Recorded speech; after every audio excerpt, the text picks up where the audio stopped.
ये मेरा third attempt है। ये मेरी सोलो राइड होने वाली है माँ पूर्णागिरी मंदिर के लिए, जो एक शक्तिपीठ है जहाँ माँ की नाभि गिरी थी। ऑनलाइन भी अगर आप इसको बनाना चाहते हैं तो भी आपको धारचूला में ही जाके बनाना पड़ेगा। मैं चंपावत से कोई 50 किलोमीटर पहले, और यहाँ देखिए आप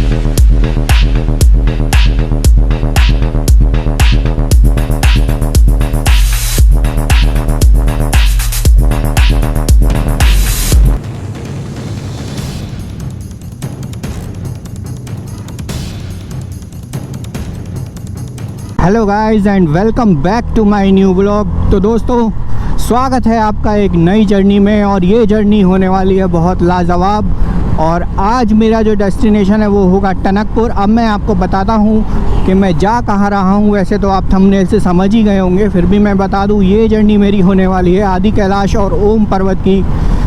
जी हाँ, ये मेरा थर्ड अटेम्प्ट है। 2 बार पहले मैं ट्राई कर चुका हूँ। अगर आप मेरे चैनल पे नए हैं तो आपको शायद पता नहीं होगा, लेकिन जो लोग मेरा चैनल देखते हैं उनको पता होगा कि मैं 2 बार पहले आदि कैलाश के लिए ट्राई कर चुका हूँ, और दोनों बार लैंडस्लाइड की वजह से मैं वहाँ नहीं पहुँच पाया था। तो इस बार महादेव का बुलावा फिर से आया है और हम फिर से निकल पड़े हैं महादेव के दर्शन करने के लिए। और ये मेरी सोलो राइड होने वाली है। तो ये एक और चीज़ है जो स्पेशल है इस राइड में, और हम जाएंगे ओम पर्वत और आदि कैलाश के दर्शन के लिए। तो यहाँ से टोटल डिस्टेंस जो आदि कैलाश का है लगभग 800 से 850 किलोमीटर है। तो आज मैं कवर करूँगा टनकपुर तक। तो टनकपुर में आज हम स्टे करेंगे। टनकपुर का जो यहाँ से डिस्टेंस है वो बता रहा है 444 किलोमीटर, जिसमें गूगल मुझे दिखा रहा है लगभग 10 घंटे। और मेरा ETA जो है, यानी टनकपुर पहुंचने का जो अभी टाइम बता रहा है गूगल, वो बता रहा है 4:07। और अभी तक मैंने 10 किलोमीटर लगभग कंप्लीट कर लिए हैं। लगभग अगर 4 बजे का लेके चले तो इसमें अगर अपन जोड़ देते हैं 1-2 स्टॉपेज, तो ये लगभग 6 बजे तक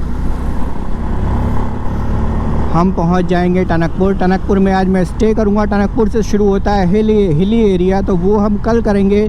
तो कल मैं जाऊंगा टनकपुर से सीधा धारचूला के लिए, जहां से परमिट बनने के बाद शुरू होती है आदि कैलाश की शानदार और एडवेंचरस जर्नी। तो आप बने रहिए मेरे ब्लॉग में। और आज की जर्नी में आपको दिखाने वाला हूँ यहाँ से लेकर टनकपुर की रूट जो होने वाला है वो होगा यहाँ ग्वालियर से इटावा, इटावा से बरेली, बरेली से बदायूं, बदायूं से खटीमा, खटीमा से टनकपुर। ये पूरा रूट होने वाला है। टनकपुर में आपको बता दूँ एक छोटा सा शहर है जो कि नेपाल बॉर्डर पर है, और वो फेमस है माँ पूर्णागिरी मंदिर के लिए, जो एक शक्तिपीठ है जहाँ माँ की नाभि गिरी थी। तो काफ़ी फेमस मंदिर वहाँ पे है, और टनकपुर उसी के लिए फेमस है। और टनकपुर से कल हम जाएंगे पिथौरागढ़ होते हुए धारचूला। आदि कैलाश के बारे में आपने सुना ही होगा, जो धरती पर शिव जी के 5 कैलाश माने जाते हैं, जिसमें सबसे बड़े हैं तिब्बत में श्री कैलाश पर्वत, और दूसरे नंबर पे आते हैं श्री आदि कैलाश, फिर है किन्नर कैलाश, उसके बाद मणि महेश, और उसके बाद श्रीखंड महादेव। तो ये 5 कैलाश हैं। भगवान ने चाहा तो मैं इन 5 कैलाश की आपको जर्नी कभी ना कभी ज़रूर दिखाऊंगा। तो शुरू करते हैं आज पहले कैलाश की यात्रा से, और ये यात्रा लगभग शुरू हो चुकी है। और मैं अब आ चुका हूँ ग्वालियर से आगे एक इंडस्ट्रियल एरिया है जिसे मालनपुर कहते हैं। तो ये वही एरिया है, और यहाँ से अभी हम सीधे जाएंगे इटावा। इटावा की दूरी ग्वालियर से लगभग 100 किलोमीटर है। इटावा से जाएगा मैनपुरी रास्ता, मैनपुरी से बदायूं, बदायूं से बरेली, इस तरह से हम पहुंचेंगे टनकपुर।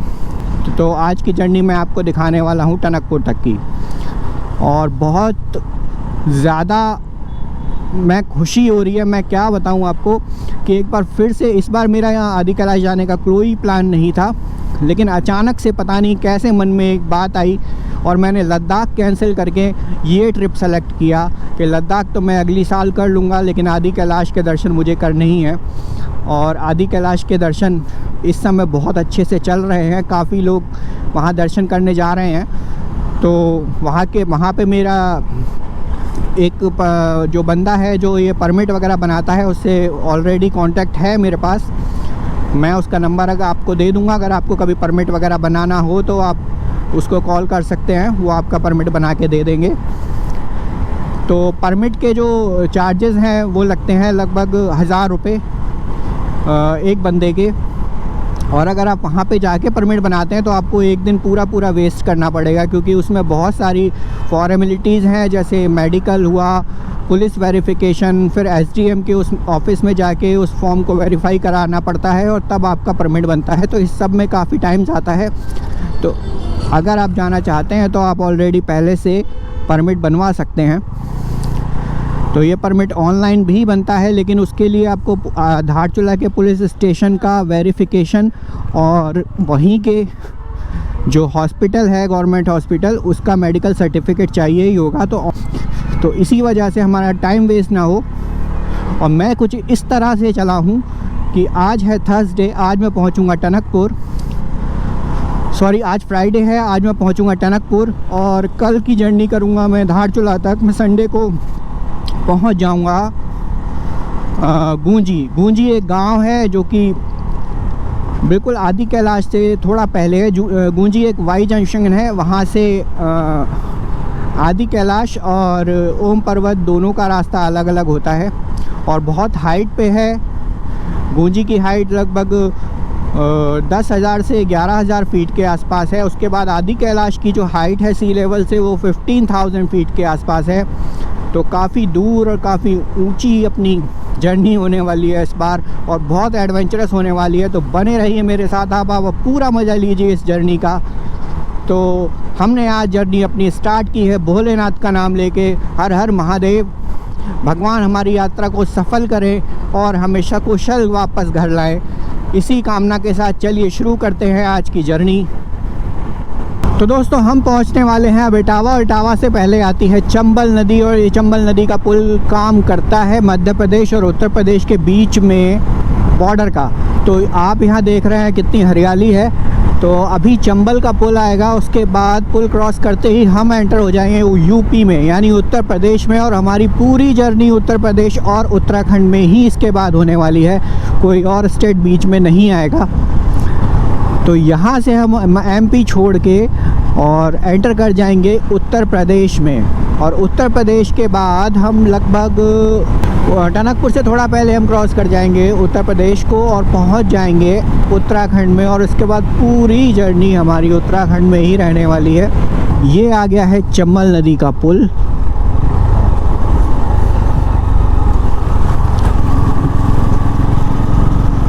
ये आप देख सकते हैं चंबल नदी। पानी अभी बहुत ज़्यादा नहीं है, गर्मियों में बहुत कम पानी रहता है, लेकिन जब बरसात का सीज़न होता है ये नदी कभी कभी इस पुल के ऊपर भी आ जाती है। तो ये भी हमने सुना और देखा है, इस पुल पे ट्रैफिक रोकना पड़ता है।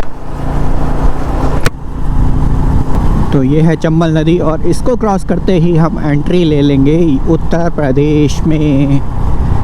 टाइम अभी हो रहा है 8:08 और टोटल डिस्टेंस जो हमने अभी तक कवर कर लिया है वो है 94 किलोमीटर।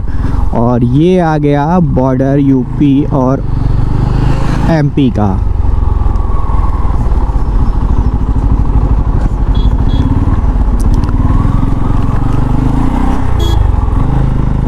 और दोस्तों यहाँ से हमारी एंट्री हो चुकी है उत्तर प्रदेश में। तो यहाँ पे है लॉयन सफारी, जिसका बोर्ड आप सामने देख पा रहे होंगे। लॉयन सफारी इटावा में उत्तर प्रदेश पर्यटन आपका हार्दिक स्वागत करता है। यहाँ से 9 किलोमीटर दूर लॉयन सफारी है जो कि काफ़ी फेमस है और 7-8 किलोमीटर ही बचा है। 7-8 किलोमीटर के बाद इटावा स्टार्ट हो जाएगा। तो दोस्तों हम पहुँच चुके हैं इटावा में और इटावा से ये रास्ता ले जाएगा हमें मैनपुरी रोड पे मैनपुरी का नाम आपने सुना होगा, मैनपुरी फेमस है। तो दोस्तों पहला ब्रेक मैंने लिया। ब्रेक क्या लिया, मैं यहाँ पे वाटर कूलर दिखा तो मैंने पानी भर के पी लिया। और ये हमको मिल गया है हाईवे इटावा से मैनपुरी का। मैनपुरी यहाँ से है 54 किलोमीटर। टाइम हो रहा है 8:43 और डिस्टेंस हमने कवर कर लिया है 110 किलोमीटर। अच्छी खासी स्पीड से जा रहे हैं और 3:56 हमारा ETA हो गया है, यानी वहाँ पहुँचने का समय। तो धीरे धीरे वो काफ़ी हमने मैनेज किया हुआ है। अगर मैं 4 बजे तक, मेरा प्लान ये है कि मैं पहुंच गया टनकपुर, तो मैं फिर निकल जाऊंगा चंपावत के लिए, क्योंकि टनकपुर में भी अच्छी खासी गर्मी है। टनकपुर के TRH को कल मैंने कॉल किया था। TRH यानी कि KMV इनका जो टूरिस्ट रेस्ट हाउस होता है, वहाँ पे मैंने कॉल किया था। तो टनकपुर से आज आदि कैलाश का जो बैच है वो निकलेगा और ये यात्रा KMVN वाले ही कराते हैं। तो इसीलिए उन्होंने बोला कि यहाँ पे बिल्कुल रूम मिलेगा नहीं। अगर मैं 4 बजे तक पहुँच जाता हूँ टनकपुर, तो मेरे पास ऑप्शन होगा कि मैं जा सकता हूँ चंपावत। चंपावत है वहाँ से 71 किलोमीटर और चंपावत में बहुत सुहाना मौसम है, 10 डिग्री वहाँ का टेम्परेचर है, तो बहुत अच्छा रहेगा। लेकिन चंपावत और टनकपुर के बीच में बहुत घना जंगल है, इसीलिए वहाँ पे रात को ट्रैवल करना सेफ़ नहीं है, जंगली जानवरों का ख़तरा होता है। इसकी वजह से अगर दिन ही दिन में 4 बजे मैं पहुँच जाता हूँ टनकपुर, तो टनकपुर से चंपावत का जो रास्ता है वो हिली एरिया है, यानी वो पहाड़ों वाला रास्ता शुरू हो जाएगा। तो उस पर रात को ट्रैवल करना भी ठीक नहीं है। हालांकि वो हाईवे ऑल वेदर रोड बना हुआ है। तो देखते हैं, अगर हमारे पास टाइम रहा 2 घंटे मुझे लगेंगे टनकपुर से चंपावत जाने में। तो मेरा टारगेट ये है कि अगर मैं 4 बजे तक कैसे भी टनकपुर पहुंच गया, 4:30 तक भी, तो मैं फिर चंपावत के लिए ट्राई कर सकता हूं। तो मुझे चंपावत में बेटर स्टे और बेटर वेदर मिल जाएगा। अभी यहाँ से चलते हैं मैनपुरी। मैनपुरी है यहाँ से लगभग 50 किलोमीटर अब बचा है। तो दोस्तों हम पहुँच चुके हैं अभी सैफई में। दोस्तों सैफई है मुलायम सिंह यादव, उत्तर प्रदेश के पूर्व मुख्यमंत्री और समाजवादी पार्टी के सुप्रीमो गांव। और ये आपको कहीं से भी गांव लगेगा नहीं, क्योंकि आप इसके बारे में जानते होंगे, बहुत डेवलप्ड है ये। बहुत सारी बड़ी बड़ी बिल्डिंग्स यहाँ मिलेंगी, रोड्स आप देख ही रहे हैं। तो ये है सैफई मुलायम सिंह यादव का गृहनगर और यहाँ से मैनपुरी की दूरी बची है 34 किलोमीटर। तो दोस्तों हम पहुँच चुके हैं टनकपुर में। टाइम हो रहा है 5:13 और बीच की जर्नी मैंने आपको नहीं दिखाई, क्योंकि एक तो गर्मी बहुत ज़्यादा थी, दूसरा वो सीधा सीधा रोड, मेरा बोलने का भी कुछ ज़्यादा मन था नहीं, गर्मी बहुत ज़्यादा थी। इस वजह से मैंने सोचा सीधा आपको टनकपुर में ही मिलते हैं, क्योंकि अब टनकपुर से मैं जा रहा हूँ सीधे चंपावत और यहाँ से आगे हो जाएंगे पहाड़ शुरू और पहाड़ी रास्ता शुरू हो जाएगा। तो टाइम थोड़ा सा ज़्यादा लगेगा, लगभग 7 बजे हमें गूगल दिखा रहा है कि हम पहुँच जाएंगे। बाकी देखते हैं कितना टाइम लगता है। और सामने आपको पहाड़ अगर दिख रहे होंगे, कैमरा पता नहीं आपको दिखा पा रहा है या नहीं, लेकिन सामने दिख रहे हैं पहाड़। और चंपावत सामने आप बोर्ड पे देख सकते हैं, बोर्ड पे दिखा रहा है 74, मेरे मोबाइल में गूगल दिखा रहा है 71। पिथौरागढ़ है 147। तो अब चलते हैं चंपावत।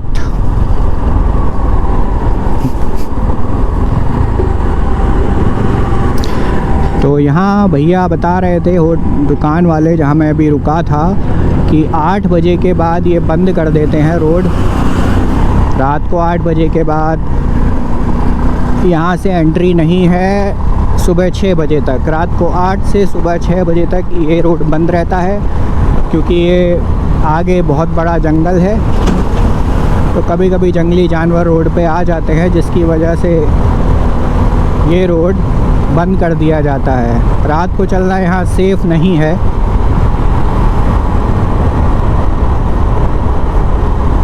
और अब देखिए रोड कितना मस्त हो गया है। दोनों तरफ बड़े बड़े पेड़ आपको दिखेंगे, हरे भरे।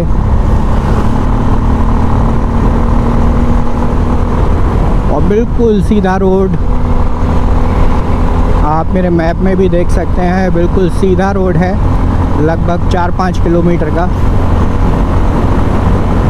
उसके बाद शुरू हो जाएंगे पहाड़।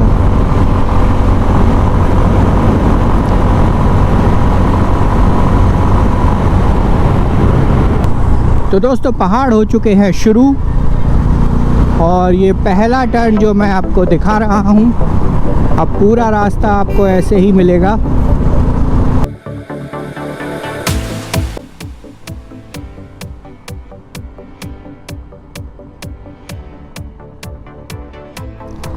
और देखिए कितना सुंदर लग रहा है, पहाड़ों में आके गर्मी एकदम भाग गई है। और चंपावत में तो ठीक ठाक ठंडा माहौल है, शायद वहाँ तो ठंड भी लगने लगेगी।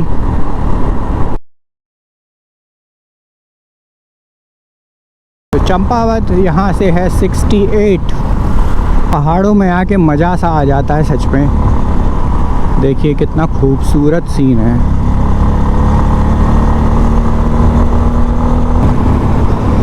और मैंने आपको बताया था कि मैं इस ट्रिप पे हूँ सोलो, तो अभी आज बाइक पे वेट बहुत कम है, क्योंकि आज कोई पीछे बैठा भी नहीं है और सामान का वेट भी इतना ज़्यादा नहीं है। तो मुझे, आप यकीन नहीं मानेंगे, मुझे 5th गियर में 4th भी नहीं लगाना पड़ रहा है अभी तक।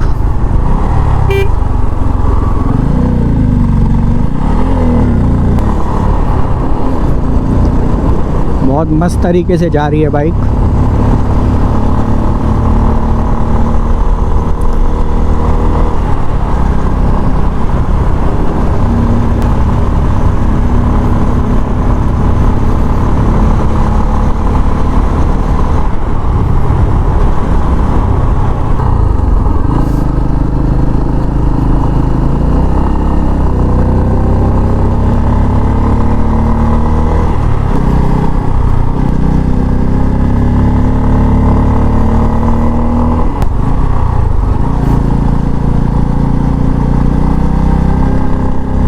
तो आज हम पहुंच जाएंगे चंपावत। तो कल हमें धारचूला तक जो हमारा डिस्टेंस है वो हो जाएगा कम, तो इसकी वजह से हम सुबह आराम से धारचूला जा सकते हैं। सुबह सुबह उठने का दिक्कत नहीं रहेगा। धारचूला का चंपावत से रास्ता लगभग 4-5 घंटे का ही है, तो आराम से सुबह उठ के जा सकते हैं।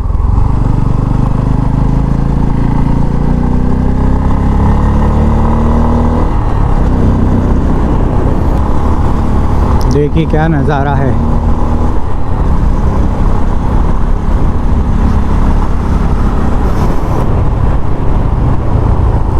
पहाड़ों पे स्टार्टिंग में बहुत ज़्यादा टर्न्स होते हैं, क्योंकि एकदम से बहुत ज़्यादा हाइट गेन करनी होती है। बाद में ये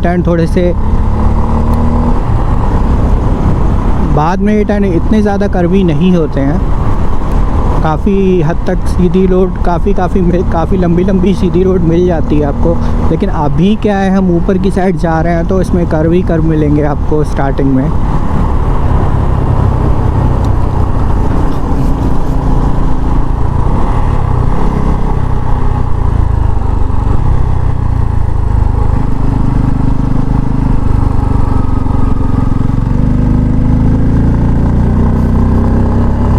मैं चंपावत से कोई 50 किलोमीटर पहले, और यहाँ देखिए आप, यहाँ पे बाघ का बड़ा ख़तरा है। तो भैया बता रहे थे अभी कुछ दिन पहले एक औरत को खा गया था, एक बाइक वाले पे अटैक किया था। तो यहाँ से इस साइड यानी टनकपुर की साइड आप जाएंगे तो दिक्कत है। बाकी भैया बोल रहे चंपावत साइड में आप जाएंगे इस साइड से आगे, तो यहाँ से आगे कोई प्रॉब्लम नहीं है।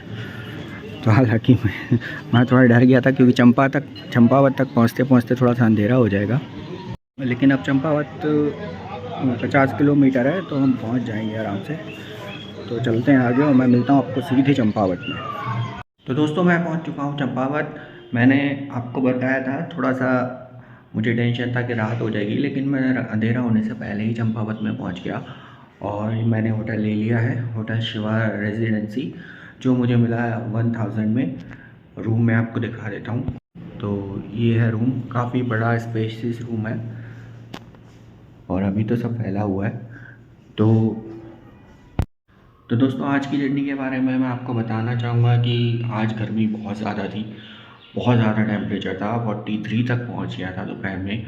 तो उसके बाद क्या हुआ कि मैंने बदायूं के बाद फिर व्लॉग किया ही नहीं, क्योंकि बहुत ज़्यादा गर्मी हो गई थी और मेरा कुछ बोलने का मन भी नहीं था। तो मैंने सीधे आके टनकपुर में स्टार्ट किया। मैंने सोचा टनकपुर के बाद पहाड़ी इलाका आ जाएगा तो फिर अपन व्लॉगिंग करेंगे। तो टनकपुर से मैंने फिर से कैमरा ऑन किया, मैं कैमरा हटा के ही रख दिया था। और टनकपुर से बहुत बढ़िया मौसम हो गया था, रोड्स बहुत बढ़िया थे जैसा आपने देखा। और टनकपुर हम पहुंच गए थे लगभग 4:45 बजे। तो जैसा मैंने आपको बताया था कि अगर मैं जल्दी पहुंच गया तो मैं चंपावत के लिए ट्राई करूंगा। टनकपुर से चंपावत की जो डिस्टेंस है वो 76 किलोमीटर है और वो पूरा हिली एरिया है। और मैंने आपको रास्ते में दिखाया भी था, टनकपुर से लेके और लगभग कोई 25 किलोमीटर तक बहुत घना जंगल है और वहाँ पे बाघ और तेंदुए का बहुत खतरा है। यहाँ कई बार देखे गए हैं, कई लोगों पे अटैक भी किया है।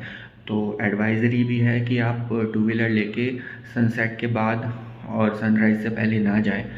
तो इसके लिए क्या था कि थोड़ा मेरे मन में टेंशन था कि कहीं अंधेरा ना हो जाए, लेकिन अच्छे से मैनेज हो गया, कोई प्रॉब्लम नहीं हुई। यहाँ मैं पहुँच गया था 6:45 बजे और रूम ले लिया था। बाकी फिर उसके बाद मैंने कुछ व्लॉग नहीं किया, क्योंकि उसके बाद पूरे दिन गर्मी की वजह से इतने एग्जॉस्टेड हो गया था कि बस खाना खाया और मैं सो गया। तो ये था आज का ब्लॉग। अगर आपको आज का ब्लॉग पसंद आया तो प्लीज़ लाइक शेयर कमेंट ज़रूर कीजिए। और मेरी जो ये आदि कैलाश की सीरीज़ चल रही है इसको ज़रूर आप पूरा देखिएगा, बहुत मज़ा आएगा। कल मैं आपको दिखाऊंगा चंपावत और चंपावत से धारचूला तक की जर्नी। कल हम धारचूला पहुंच जाएंगे और वहां पे अपना परमिट वगैरह बनवा लेंगे। तो परसों हम स्टार्ट करेंगे धारचूला से आदि कैलाश की यात्रा। तो देखते हैं, आई होप सो इस बार हो जाए। पिछले 2 अटैम्प्ट में नहीं हो पाई है, इस बार सब कुछ सही है, भोलेनाथ की बड़ी कृपा है। और इस बार मैं सोलो भी हूँ, मेरे साथ कोई है भी नहीं। तो थोड़ा सा ये एक चीज़ है, क्योंकि साथ में कोई होता है तो थोड़ा सा मन लगा रहता है और बहुत हेल्प मिलती है उससे एक दूसरे से। लेकिन ठीक है, जैसा भोलेनाथ की मर्ज़ी। तो अब आज के ब्लॉग में इतना ही, मैं मिलता हूँ आपको नेक्स्ट ब्लॉग में। लेकिन ये सीरीज़ जो है ये आप प्लीज़ पूरी देखिएगा, बहुत मज़ा आएगा। तो नेक्स्ट ब्लॉग में मैं मिलता हूँ आपको सीधे चंपावत और धारचूला की जर्नी के साथ। Till then bye bye.